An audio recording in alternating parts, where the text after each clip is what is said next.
बांग्लादेशी अवाम का एहतजाज रंग ले आया। हसीना वाजिद की हुकूमत का तख्ता उलट दिया गया। बांग्लादेशी वजीर आज़म मुस्ताफ़ी, भारत फरार। हसीना वाजिद को तकरीर रिकॉर्ड कराने का मौका भी नहीं दिया गया। बांग्लादेशी फ़ौज ने हसीना वाजिद को मुस्ताफ़ी होने के लिए 45 मिनट की मोहलत दी। इस्तीफ़े की खबर सुनकर ढाका के हज़ारों मुजाहिरीन का वजीर आज़म हाउस समेत सरकारी इमारतों पर धावा। तोड़ फोड़ और लूट मार। मुजाहिरीन वजीर आज़म की रिहाइशगाह में खाने पर टूट पड़े। एक नौजवान वजीर आज़म हाउस के बिस्तर पर लेट गया। साबिक वजीर आज़म मुजीबुर रहमान का मुजस्समा मिस्मार। सड़कों पर आवेज़ा शेख मुजीब के बड़े बड़े पोस्टर्स और तस्वीर भी फाड़ दी गईं। मुजाहिरीन ने ढाका में शेख मुजीबुर रहमान की ज़ाती रिहाइशगाह और अवामी लीग के हेड क्वार्टर को आग लगा दी। मुजाहिरीन के नारेबाजी, शेख हसीना वाजिद के इस्तीफ़े पर अवाम का जश्न, हज़ारों अफराद का सड़कों पर खुशी का इजहार। बांग्लादेशी अवाम सजदा रेज हो गए। बांग्लादेशी आर्मी चीफ वक़ारुज़्ज़मा का मखलूत बुरी हुकूमत बनाने का ऐलान। कौम से खिताब में कहा कि मुल्क फ़ौज के कंट्रोल में है, परेशानी की बात नहीं, फ़ौज किसी पर गोली नहीं चलाएगी। बांग्लादेश के तमाम फैसले फ़ौज करेगी। अवाम से गुजारिश है कि पुरअमन तरीक़े से घरों को चले जाएँ। पुरतशद्दुद वाक़यात और इमलाक को नुकसान पहुँचाने से कुछ नहीं हासिल होगा। अवाम को यकीन दिलाता हूँ मुजाहिरीन के तमाम मुतालबात पूरे किए जाएंगे। मुल्क में अमन वापस लाएंगे। अबूरी हुकूमत के लिए अवामी लीग के सिवा तमाम सियासी जमातों से राबते किए मसाइल का हल तलाश करेंगे।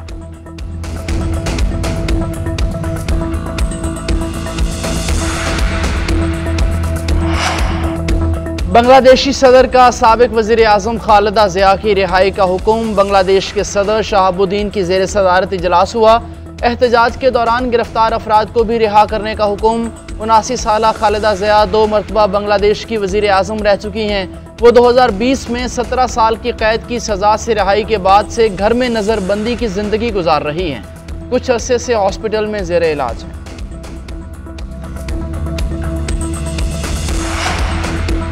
बांग्लादेश में कर्फ्यू आज सुबह खत्म। तालीमी इदारे खुल जाएंगे। कोटा सिस्टम के खिलाफ बांग्लादेश में एक माह से तलबा और शहरियों का एहतजाज जारी रहा। पुरतशद्दुद मुजाहिरों में दर्जनों इमलाक को जलाया गया। 300 से ज़ायद अफराद जाँ बहक हुए। ढाका, चिटागांग समेत मुख्तलिफ शहरों में अवामी मुजाहरे किए गए। मोबाइल फ़ोन और इंटरनेट सर्विस जुज़वी तौर पर बहाल होना शुरू हो गए।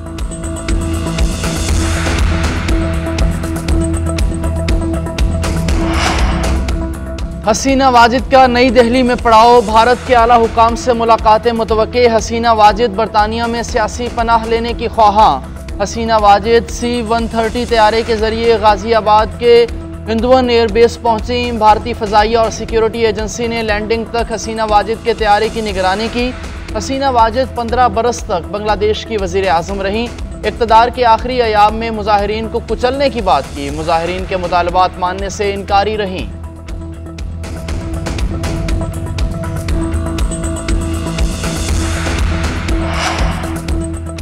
हसीना वाजिद बहुत मायूस हैं, अब सियासत में नहीं आएंगे। मुस्ताफ़ी वज़ीर आज़म के बेटे सजीव वाजिद का बरतानवी मीडिया को इंटरव्यू। कहा, हसीना वाजिद ने जब इक़्तिदार संभाला तो बांग्लादेश एक गरीब मुल्क और नाकाम रियासत थी। बांग्लादेश को तरक्की देकर एशिया के उभरते टाइगर्स में शामिल किया।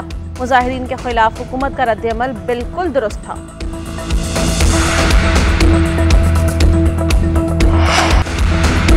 9 मई पर फौज का मौक़िफ़ बहुत वाज़ेह है। फौज के मौक़िफ़ में कोई तब्दीली आई नहीं आएगी। पाक फौज के अफसरान और जवान इस मुल्क की अशराफिया नहीं, क्या तनकीद की वजह से काम छोड़ दें। DGISPR लेफ्टिनेंट जनरल अहमद शरीफ की न्यूज़ कॉन्फ्रेंस। कहा, पाक फौज के खिलाफ मुनज़्ज़म प्रोपेगेंडा और झूठी खबरों में इजाफा हुआ। सोशल मीडिया पर फौज और अवाम में नफरत फैलाई जा रही है। डिजिटल दहशतगर्द बेज़मीर लोग हैं, ये मायूसी और इंतशार का बयानिया बनाते हैं। बयानिया बनाने वाले फौज और अवाम में दरार डालना चाहते हैं। बेज़मीर लोगों पर बहुत सरमायाकारी की जा रही है। डिजिटल दहशतगर्दी के खिलाफ कानून इस तरह काम नहीं कर रहा जिस तरह करना चाहिए। फेक न्यूज़ में मुलविस अफराद के खिलाफ कार्रवाई की जाएगी। फौज किसी खास सियासी सोच और पार्टी को लेकर नहीं चल रही। फौज पाकिस्तान और तरक्की को लेकर चल रही है। एक माफिया नहीं चाहता कि पाकिस्तान और अवाम तरक्की करें। पुरअमन एहतजाज सबका हक है।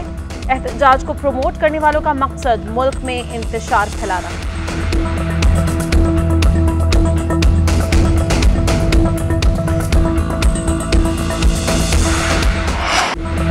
बलोच राजी मची। दहशतगर्दों और जराइम पेशा माफिया की प्रॉक्सी करार। DGISPR लेफ्टिनेंट जनरल अहमद शरीफ ने कहा, बलोचिस्तान में बैरूनी फंडिंग पर जत्था जमा करके इंतशार पैदा किया जा रहा है।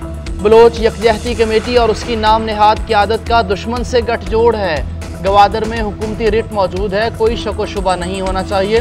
बलोचिस्तान में तालीम, सेहत और साफ पानी की फराहमी फ़ौज की अव्वलीन तरजीह है। बलोचिस्तान के उन इलाकों के लोगों का इन्हिसार ईरान से तिजारत पर है। अगर ईरानी सरहद मुकम्मल बंद कर दें तो माफिया को फ़ौज के खिलाफ बात करने का मौका मिलेगा। DGISPR का आखिरी दहशतगर्द के खात्मे तक जंग जारी करने का आज़म। लेफ्टिनेंट जनरल अहमद शरीफ ने कहा कि दहशतगर्दों के खिलाफ रवा साल 23,622 छोटे बड़े इंटेलिजेंस बेस्ड ऑपरेशन किए गए। 15 दिन में 24 दहशतगर्द मारे गए। 7 माह में 139 बहादुर अफसरों और जवानों ने जाम शहादत नोश किया। हुकूमत ने 2 दहशतगर्द तंजीमों पर पाबंदी लगाई। कलअदम TTP को फितना अल खवारिज से मंसूब किया गया। अब से हर दहशतगर्द खवारिजी पुकारा जाएगा। TTP ना कोई तहरीक है, ना ही उन दहशतगर्दों का इस्लाम या पाकिस्तान से कोई ताल्लुक है। मजीद कहा, मकबूजा कश्मीर का हल कश्मीरियों की ख्वाहिशात के मुताबिक नागुज़ीर है। कश्मीरियों की हर फोरम पर हिमायत जारी रखें।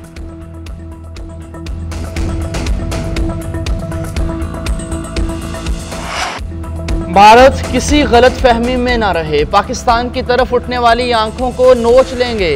5 अगस्त 2019 को कश्मीरियों के हुकूक को गज़ब किया गया। हुर्रियत रहनुमाओं और आवाम ने भारतीय जबर का बहादुरी से मुकाबला किया। तमाम रहनुमाओं और आवाम को सलाम पेश करते हैं। वज़ीर आज़म शहबाज शरीफ का आज़ाद जम्मू कश्मीर की कानून साज असम्बली से खिताब। कहा, जब तक कश्मीरियों को हुकूक नहीं मिल जाते पाकिस्तान हिमायत जारी रखेगा। कश्मीरियों की तहरीक आज़ादी को दबाने के लिए हथकंडे इस्तेमाल किए जा रहे हैं। इसराइल ने गजा में जुल्म का बाजार गर्म कर रखा है। हाल ही में इस्माइल हनिया को शहीद कर दिया गया। एक दिन आएगा जब भारत और इसराइल को जवाब देना पड़ेगा।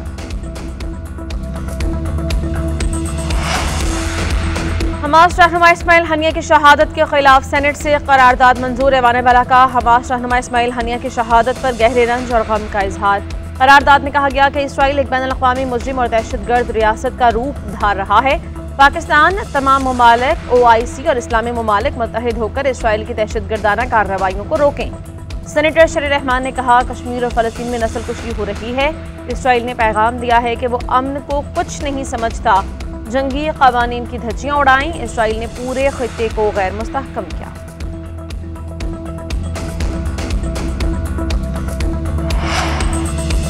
चोरों से अपनी कौम को निजात दिलाएंगे। हमें इस्लामाबाद में जलसे से कोई नहीं रोक सकता। अगस्त के आखिरी हफ्ते या सितंबर के पहले हफ्ते में इस्लामाबाद में जलसा होगा।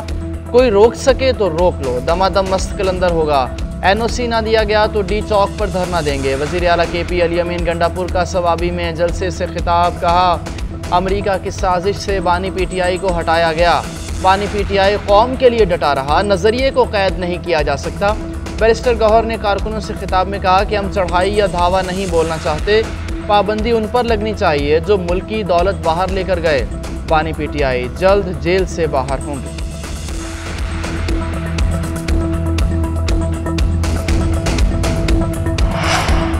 एक केस में गिरफ्तार शख्स तमाम मुकदमात में गिरफ्तार तस्वुर होगा। ये नहीं हो सकता कि एक केस में जमानत हो या बरी तो दूसरे में गिरफ्तार कर लिया जाए। Chief justice Islamabad high court justice Aamir Farooq के रिमार्क्स। मुश्ता बीबी के मुकदमात की तफसील फराहमी की दरख्वास्त पर DIG ऑपरेशन 7 अगस्त को तलब। अदालत ने समाअत मुलतवी कर दी।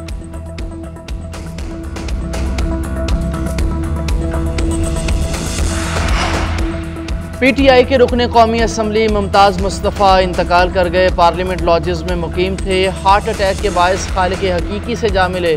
मरहूम का ताल्लुक रहीम यार खान से था। रुकन असम्बली के इंतकाल के बायस कौमी असम्बली में मामूल की कार्रवाई रोक दी गई।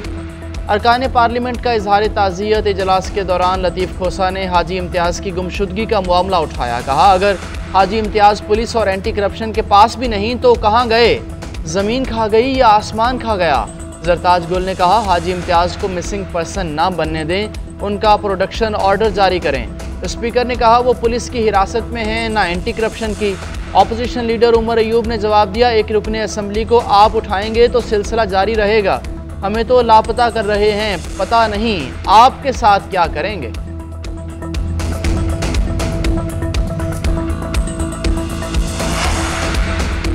पावर सेक्टर में स्ट्रक्चरल रिफॉर्म्स पर अमल दरामद के लिए टास्क फोर्स कायम। 8 रुकनी टास्क फोर्स के चेयरमैन वज़ीर तवानाई अवैस लगारी होंगे। मुआवन खुसूसी मोहम्मद अली शरीक होंगे।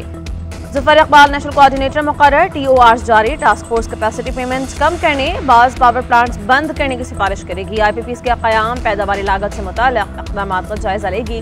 IPPs के क़याम में गैर कानूनी इक़दाम, नक़ाइस और खामियों की निशानदही की जाएगी। मुआहिदों की शराइत की पासदारी का जायज़ा भी लिया जाएगा।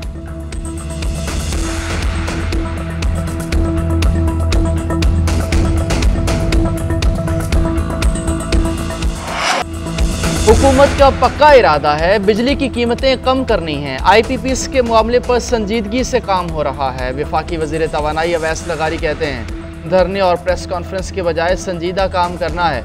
MQM के तहफ़्फ़ुज़ात हैं, उन्हें ब्रीफिंग दी है। कानूनी पेचीदगियों के बाइस तफसील में नहीं जाना चाहता। गौहर एजाज अपनी सुप्रीम कोर्ट भी बना लें तो उनकी किसी को समझ नहीं आनी। कल साबिक वज़ीर आज़म ने कहा कैपेसिटी रेट का मसला गौहर एजाज नहीं समझा सकते।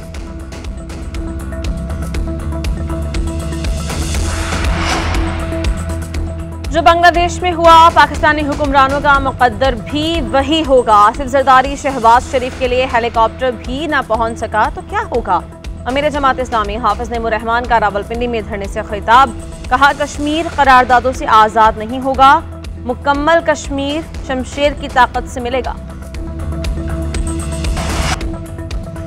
चीफ जस्टिस काजी फाइज ईसा ने तनाज़ात के मुतबादिल हल के लिए कमेटी और टास्क फोर्स में तब्दीली कर दी। Justice Mansoor Ali Shah task force के रुकन न रहे। जस्टिस याहिया आफरीदी कमेटी के सरबराह होंगे। मेंबरान में जस्टिस आयशा मलिक और जस्टिस शाहिद वहीद शामिल।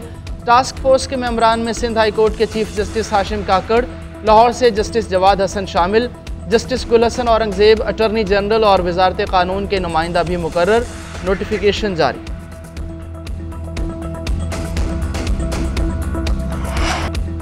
PCB की बांग्लादेशी क्रिकेट बोर्ड को टेस्ट टीम जल्द पाकिस्तान भिजवाने की पेशकश। बांग्लादेश टीम ने शेड्यूल के मुताबिक 17 अगस्त को पाकिस्तान पहुंचना है। ज़राए के मुताबिक टेस्ट सीरीज से पहले बांग्लादेश टीम रावलपिंडी में ट्रेनिंग की सहूलत से फ़ायदा उठा सकेगी। बांग्लादेश की मौजूदा सियासी सूरत हाल की वजह से दो दिनों से बांग्लादेश टीम का मीरपुर में ट्रेनिंग सेशन नहीं हो सका था।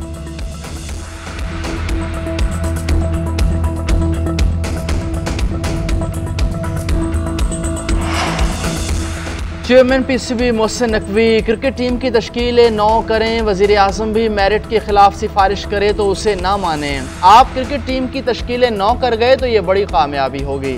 वज़ीर आज़म शहबाज शरीफ का कदाफ़ी स्टेडियम की तामीर 9 के संगे बुनियाद रखने की तकरीब से खिताब, कहा टीम पर भरपूर तवज्जो दें। मोहसिन नकवी ने बतौर निगरान वज़ीर आला रिकॉर्ड तरक्याती काम कराए। उम्मीद है कदाफ़ी स्टेडियम का मनसूबा भी तेज़ी से मुकम्मल होगा।